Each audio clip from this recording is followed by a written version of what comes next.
അപ്പോൾ നമ്മുടെ പഴയ നെല്ലിക്കയുടെ ബോട്ടിലാണ് കേട്ടോ ഇത്. നല്ല കലങ്ങളുണ്ട്, പക്ഷേ ഒരു നല്ല മണമാണ് കേട്ടോ.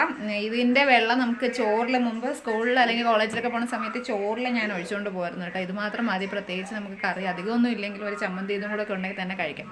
അപ്പോൾ ആ നെല്ലിക്കയാണ് കേട്ടോ ഇത്. ഞാൻ മുറിച്ചിട്ടൊന്നുമില്ല, അതായത് നമ്മൾ സൈഡ് ഇങ്ങനെ ഇളക്കി കൊടുക്കത്തില്ലേ ഉപ്പ് പിടിക്കാനായിട്ട്, അങ്ങനെയൊന്നുമില്ല. കേടായ എന്തെങ്കിലും പോർഷൻ ഉണ്ടെങ്കിൽ അത് ജസ്റ്റ് ഒന്ന് കട്ട് ചെയ്ത് കളഞ്ഞിട്ട് മാത്രമേ ഉള്ളൂ. അപ്പോൾ ഇതാണ് നമ്മളൊരു 2 ആഴ്ച മുന്നേ ഇട്ട് വെച്ചിരുന്ന നെല്ലിക്കയാണ്. കഴിഞ്ഞ ആഴ്ച മുതൽ എടുത്ത് കഴിച്ചു തുടങ്ങിയ നെല്ലിക്കയാണ്. ഇപ്പോൾ ലാസ്റ്റ് തീരാറായി. പകരം നമ്മൾ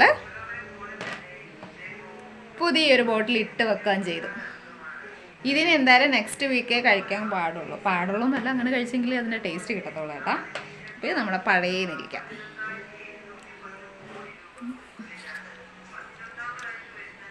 ഒരു പുളിപ്പും ഇല്ല കേട്ടോ.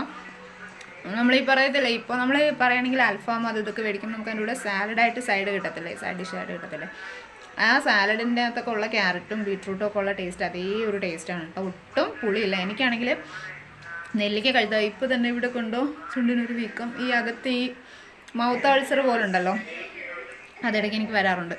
അപ്പോൾ നെല്ലിക്ക കഴിച്ച് കഴിഞ്ഞാൽ മാറുകയും ചെയ്യും. പക്ഷേ എനിക്ക് പച്ച നെല്ലിക്ക കഴിച്ചു കഴിഞ്ഞാൽ കഴിക്കാനേ പറ്റത്തില്ല, എത്രയൊക്കെ സഹിച്ച് കഴിക്കാൻ നോക്കിയാലും പറ്റത്തില്ല കേട്ടോ. അപ്പോൾ എനിക്ക് പറ്റുന്ന ഒന്നെങ്കിൽ ഇങ്ങനെ ഉപ്പിലിട്ടത്, അല്ലാന്നുണ്ടെങ്കിൽ നമ്മൾ ശർക്കരയിൽ അല്ലെങ്കിൽ കരിപ്പെട്ടി ഉണ്ടല്ലോ അതിനകത്ത് ഇട്ട് വെച്ചിട്ട്, കരിപ്പെട്ടി അതിനകത്ത് ഇട്ട് വെച്ചിട്ട് കഴിക്കണം. അപ്പോൾ ഞാൻ ഇങ്ങനെയാണ് കഴിക്കാറ്.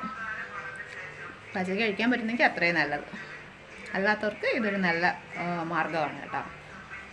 ചുമ്മാ കുറച്ച് നെല്ലിക്ക നന്നായി 2 പ്രാവശ്യം കഴുകി ഒന്ന് തുടച്ച്, ഒരു പച്ചമുളകും കൂടെ കഴുകി ചെറുതായി ഒന്ന് കീറി, അത് രണ്ടും കൂടി നമ്മളൊരു ജാറിലിട്ട് ഒരു 1.5 സ്പൂൺ 2 സ്പൂണോളം ഉപ്പും ഇട്ട് തിളപ്പിച്ചാറിയ വെള്ളമാണ് കേട്ടോ ഞാൻ ഉപയോഗിക്കാറുള്ളത്.